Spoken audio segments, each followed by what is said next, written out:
Car तेजी से दिल्ली की सड़कों से होती हुई भाग रही थी।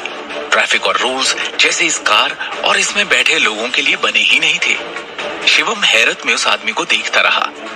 खैर, शिवम अपनी सोच को टटोल ही रहा था कि अचानक तेजी से कार के ब्रेक्स लगे और शिवम आगे की तरफ खिसक गया। खुद को संभालते हुए उसने देखा कि कार एक सुनसान सड़क पर आकर रुक गई और फौरन एक आदमी आगे से उतरकर शिवम की साइड आया और कार का दरवाजा खोल दिया। चौंकते हुए उसने उस आदमी की तरफ देखा और हजारों सवालों में से वो एक सवाल पूछने का मन बनाने लगा कि इतने में वो आदमी बोल पड़ा। पहले ही कह चुका हूं मैं आपसे, आपको किडनैप या आपके साथ कुछ भी गलत करने की मैं सोच भी नहीं सकता। सर को ये कभी पसंद नहीं आएगा। इस वक्त आपको कोई टैक्सी नहीं मिलती और फिर उन नारंग के यहाँ की शादी ही क्यों ना हो। आप टैक्सी से उतरते हुए अच्छे नहीं लगेंगे। बड़ी गाड़ी से उतरकर वहां एंट्री मारना आपको सूट करता है। आखिर आप शाह खानदान की आखिरी उम्मीद है। डोंट वरी, होटल यहाँ से थोड़ी ही दूर है। कोई आपको हमारे साथ नहीं देखेगा। शिवम ने बिना कुछ कहे दरवाजा बंद कर दिया और पलटकर खड़ा हो गया। कार तेजी से वहां से निकल गई और तब उसने अपनी जेब से निकालकर सिगरेट जलाई और सड़क की दूसरी तरफ मुड़कर चलने लगा। चलते हुए अतीत के गहरे राज उसकी आंखों के सामने नाचने लगे। सिगरेट के हर कश के साथ वो दर्द और वो जहन से कभी न मिटने वाली भयानक सच्चाई उसके अंदर घूम घूम कर धुएं के साथ बाहर निकल रही थी। एक कुटिल मुस्कान के साथ उसके मुंह से फिर निकल पड़ा, शाह खानदान। और वो सोच के समंदर में डुबकियां मारते हुए सा हो गया। पूरी दुनिया में शाह खानदान का रुतबा गौर करने वाला है। नाम, शान, शौकत और दौलत की कोई कमी नहीं है उस परिवार में, जिसके मुखिया थे शिवम वर्धन शाह। गुजरात के सूरत शहर का एक छोटा सा व्यापारी जिसने दिल्ली आकर अपनी जड़ें जमाई और देखते ही देखते बिजनेस की दुनिया में राज करने लगा। और उनके घर जब उनका सबसे पहला पोता हुआ तो शोहरत की परंपरा को कायम रखने के लिए उस पोते का नाम रखा गया शिवम शाह। कहा जा सकता है कि शिवम उसी वैभव और इज्जत का हकदार बन सकता था। जन्म से ही उसकी किस्मत में एक बड़ा आदमी बनकर रुतबे से रहने की आंधी घूमनी चाहिए थी, लेकिन ऐसा कुछ नहीं हुआ। क्योंकि बात कुछ ऐसी थी कि शिवम वर्धन के दूसरे बेटे भावेश, जो शिवम के पिता भी थे, उन्हें एक दूसरी औरत अंजलि की तरफ आकर्षण हो गया। और शिवम जब महज 14 साल का था तब भावेश ने एक साथ कई गलत फैसले ले डाले। अपने बड़े भाई भौतिक और छोटे भाई भूषण से वो शिवम वर्धन की सत्ता की राजगद्दी के लिए तो लड़ ही रहे थे, लेकिन उसके साथ साथ उन्होंने शिवम की मां मृणाल को तलाक भी दे दिया और शादी करके अंजलि को घर ले आए। मृणाल को उस तलाक से ज्यादा दुख इस बात का था कि पूरी जिंदगी उसने भावेश का साथ दिया, उसके साथ कदम से कदम मिलाकर खड़ी रही। यही नहीं, जब बीच में बिजनेस को गहरा धक्का लगा था तब उस गरीबी और परेशानी के दिनों में भी उसने भावेश का हाथ और साथ कभी नहीं छोड़ा था। और उसी भावेश ने आज दिल्ली के एक दूसरे अमीर घराने की लड़की अंजलि के साथ उससे रिश्ता तोड़ लिया था। यूं तो मृणाल एक साधारण परिवार की लड़की थी, लेकिन इरादों की मजबूत और जिगर की एकदम पक्की थी। हारना और जिंदगी के उतार चढ़ाव से थककर उनके आगे झुक जाना जैसे उसने कभी सीखा ही नहीं था। और फिर आया वो दिन जब मृणाल ने भावेश के खिलाफ आवाज उठाई। भावेश एक दूसरी औरत के बस में अपने आवेश तक को खो चुका था। उस दिन उसने अपनी सारी हदें पार कर दी जब उसने मृणाल पर हाथ उठाया। मृणाल की आवाज दबाने के लिए उसे शिवम वर्धन ने भारी रकम देने का प्रस्ताव रखा था, लेकिन स्वाभिमानी मृणाल ने बिना कुछ लिए अकेले घर छोड़ने का फैसला ले लिया। क्योंकि शिवम अपनी मां से अलग नहीं होना चाहता था, इसलिए उसने भी शाह फैमिली की सारी रुकावटों को पार कर अपनी मां के साथ शाह में छोड़ दिया था। बस तब से ही शिवम और मृणाल शाह फैमिली की नजरों से दूर एक ठीक ठाक जिंदगी गुजार रहे थे। और क्योंकि शिवम अपनी मां के पद चिन्हों पर चल रहा था, उसने अपना सरनेम भी शाह से बदलकर अपनी मां का सरनेम गांधी अपने नाम के साथ जोड़ लिया। उस दिन और उस वाकये को बीते पूरे 10 साल हो चुके हैं। 3 साल पहले कैंसर की वजह से मृणाल ने भी दम तोड़ दिया। शिवम ने तो जैसे मान लिया था कि उसे उस दर्दनाक याद का सामना फिर कभी नहीं करना पड़ेगा, लेकिन उसने सोचा नहीं था कि शाह फैमिली उसे इतनी जल्दी खोज निकालेगी। पर क्यों, आखिर क्यों? ऐसा क्या चल रहा है उस परिवार में? इतना बड़ा शक्तिशाली और राजनीतिक कनेक्शंस वाले परिवार को आखिर इतने साल बाद अब शिवम की क्या जरूरत पड़ गई? क्यों सर, मतलब भावेश शाह अब शिवम को वापस शाह फैमिली का हिस्सा बनाकर शाह मेंशन में लाना चाहते हैं? ये सवाल उसके अंदर तूफान मचा ही रहे थे कि उसने देखा उसकी सिगरेट खत्म हो चुकी है। आखिरी कश खींचकर उसने सिगरेट फेंकी, जूते से कुचली और उसके साथ ही शाह फैमिली से संबंधित कोई भी ख्याल अपने पांव के नीचे मसल दिया और सड़क के दाहिने मोड़ से घूमकर चाणक्यपुरी के आईटीसी मौर्य होटल की तरफ तेजी से कदम बढ़ाने लगा। आईटीसी मौर्य में आज नारंग परिवार के सबसे बड़े बेटे की इकलौती बेटी तान्या नारंग की शादी है। माहौल बड़ा है और ये मौका भी, क्योंकि तान्या की शादी होने जा रही है शहर के एक और मशहूर और प्रभावशाली परिवार सिंघानिया के छोटे बेटे दर्श सिंघानिया से। शहर में बहुत कम मौके ऐसे होते हैं जब इतना बड़ा और विशाल गठबंधन देखने को मिलता है।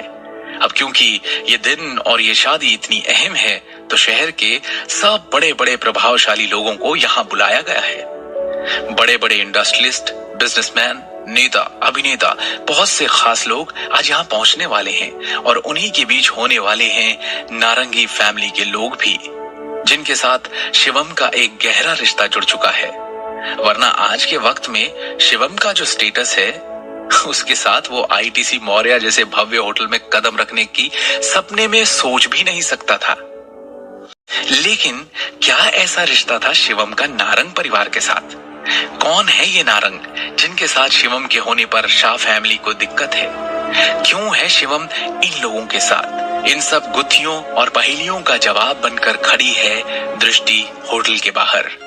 ख्यालों में खोए शिवम को पता ही नहीं चला कि कब उसे चलते हुए 15 मिनट हो गए और कब वो उस भव्य और विशाल होटल के सुनहरे दरवाजे के सामने आ पहुंचा, जहां एक सुंदर सी संगमरमर की तरह फुर्सत से तराशी हुई छरहरा बदन लिए और हल्के नीले रंग का स्टाइलिश सा गाउन पहने एक 22 वर्षीय लड़की खड़ी उसकी तरफ निरुत्सुक नजरों से देख रही है। शिवम उस तक चलकर गया और एक साधारण स्वर में उसने कहा, अच्छी लग रही हो। दृष्टि ने एक पल के लिए उसकी तरफ देखा और फिर नजरें घुमा ली। वो इधर उधर देखने लगी कि और कौन कौन आ रहा है शादी में, और शिवम दृष्टि की बेचैनी को देख और समझने लगा। दृष्टि को देखकर उसे वो दिन याद आ गया जिस दिन उन दोनों की शादी हुई थी। ये खूबसूरत लड़की है शिवम गांधी की पत्नी दृष्टि नारंग। उस दिन भी दृष्टि उतनी ही खिल रही थी जितनी की आज, बस कारा ना लगे। करीब 2 साल पहले शिवम की शादी दृष्टि से हुई थी और वो नारंग फैमिली का हिस्सा बना, और इस शादी का पूरा दारोमदार था नारंग ग्रुप ऑफ ज्वेलर्स की नींव रखने वाले और दृष्टि के दादाजी भवानी नारंग के ऊपर, जिनके कहने पर ही ये शादी करवाई गई थी। एक घटना की तरह याद रखी जाने वाली ये शादी जब हुई थी, तब दिल्ली के सारे बड़े बड़े लोगों और पावरफुल परिवारों में खलबली मच गई थी।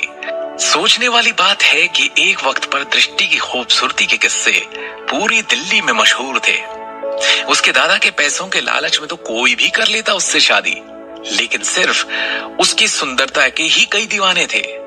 दिल्ली के बड़े अमीर और नामी गिरामी घरानों से उसके लिए शादी के रिश्ते आ रहे थे, जो आपस में इस होड़ में थे कि कौन बनेगा ऐसी बला की सुंदर लड़की का अधिकर्ता। लेकिन उसकी शादी उसके दादा की मर्जी पर करवा दी गई, एक मामूली और साधारण से लड़के शिवम से। बाकी सबकी छोड़ भी दें तो खुद दृष्टि भी इस गठबंधन से खुश नहीं थी। शादी के सारे रीति रिवाजों में बस वो शरीर से ही मौजूद थी, लेकिन उसका दिल और मन कभी भी इस रिश्ते को मानने के लिए राजी नहीं था। और शायद यही कारण है कि शादी के बाद भी शिवम और दृष्टि में कभी भी पति पत्नी का रिश्ता या संबंध स्थापित नहीं हो पाया। 2 साल बीत चुके हैं, लेकिन ना तो दृष्टि ना ही उसके परिवार वाले कभी ये समझ पाए कि आखिर भवानी नारंग ने ये रिश्ता जोड़ा तो जोड़ा क्यों। जानते भी कैसे? क्योंकि ये राज तो सिर्फ और सिर्फ दो ही लोगों को पता था, एक भवानी नारंग और दूसरा शिवम। बस ये दो ही राजदार थे इसके। एक गहरा राज था जो कारण बना था इस जोड़ी का, और 1 साल पहले जब भवानी नारंग का स्वर्गवास हुआ, उसके बाद अब सिर्फ और सिर्फ एक ही वजह है, शिवम, जो जानता है इस रिश्ते का असली सच।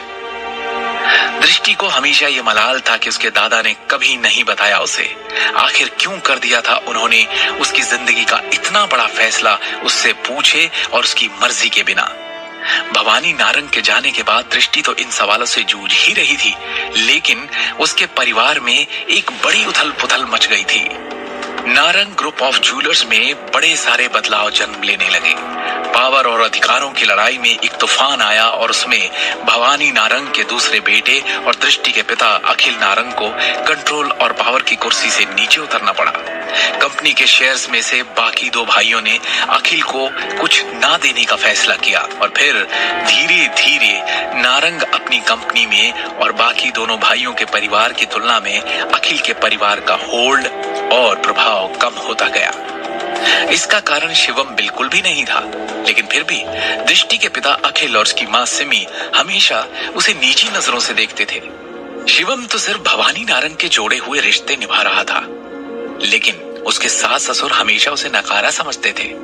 ना उसके परिवार का पता ठिकाना था, ना ही कोई जमा पूंजी। ऐसे में वो कैसे खरा उतरता नारंग परिवार के बाकी दामादों की तुलना में। वो इज्जत, वो रुतबा जिसकी उम्मीद शिवम ने कभी नहीं की थी, लेकिन जो उसे यहाँ मिलनी चाहिए थी, वो उसके हिस्से में नारंग फैमिली में कभी नहीं आई। सिर्फ दृष्टि ही नहीं, बाकी परिवार के लोगों ने भी कभी उसे दामाद होने का दर्जा नहीं दिया और बस उसे नीचे ही समझा था। शिवम तो सिर्फ भवानी नारंग के जोड़े हुए रिश्ते निभा रहा था, लेकिन उसके सास ससुर उसे हमेशा नकारा समझते थे। ना उसके परिवार का पता ठिकाना था, ना ही कोई जमा पूंजी। ऐसे में वो कैसे खरा उतरता नारंग परिवार के बाकी दामादों की तुलना में। वो इज्जत, वो रुतबा जिसकी उम्मीद शिवम ने कभी की ही नहीं थी, लेकिन जो उसे यहाँ मिलनी चाहिए थी, वो उसके हिस्से में नारंग फैमिली में कभी नहीं आई। सिर्फ दृष्टि ही नहीं, बाकी परिवार के लोगों ने भी कभी उसे दामाद होने का दर्जा नहीं दिया और बस उसे नीच समझा था।